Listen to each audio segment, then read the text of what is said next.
Hi అండి, అందరికీ నమస్తే. ఈరోజు మనము పుల్లగా కారంగా ఉండే మంచి రుచికరమైన మామిడికాయ పచ్చడి తయారు చేసుకుందాము. కేవలం 5-10 నిమిషాలలోనే అప్పటికప్పుడే ఈ పచ్చడి తయారు చేసుకోవచ్చు. వేడి అన్నంలో వేసుకుని తింటే రుచి అయితే మామూలుగా ఉండదు, మస్తు మంచిగా ఉంటుంది. మీరు కూడా మీ ఇంట్లో ఒకసారి తయారు చేసుకొని చూడుర్రి. ఇక ఇప్పుడు మనము ఈ మామిడికాయ పచ్చడి తయారు చేసుకుందాము. నేను ఇక్కడ ఒక కచ్చా మామిడికాయను మంచిగా శుభ్రంగా కడిగి తీసుకున్నా. ఇక ఇప్పుడు దీని మీద పొట్టు ఉంటుంది కదా, ఆ పొట్టును ఒక చాకుతోటి తీసేసుకోవాలి.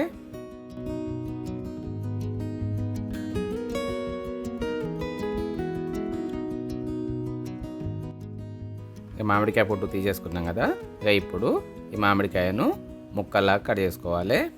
ఫస్ట్ కొంచెం పెద్ద సైజు ముక్కలాగా కట్ చేసుకోవాలి.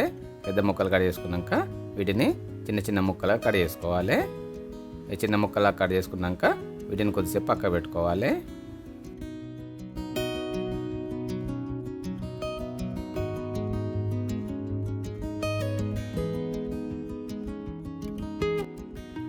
ఇక ఇప్పుడు ఒక గిన్నెలో కొన్ని వేడి నీళ్ళని తీసుకొని దీంట్లో ఒక 7-8 ఎండుమిరపకాయలు 7-8 వెల్లిపాయలు వేసుకొని ఒక 2 నిమిషాల పాటు నీళ్ళల్లో వీటిని నాననియ్యాలి. ఇట్లా వేడి నీళ్ళలో వేసుకుంటే ఇవి కొంచెం మెత్తబడతాయి. 2 నిమిషాలు అయినాక ఎండుమిరపకాయలను ఒక మిక్సర్ గ్రైండర్లో వేసుకోవాలి. అట్లనే మన వెల్లిపాయలను కూడా మిక్సర్ గ్రైండర్లో వేసుకోవాలి. అట్లనే సగం చెంచా జీలకర్ర వేసుకొని వీటన్నిటిని కొంచెం కచ్చపచ్చగా గ్రైండ్ పట్టుకోవాలి.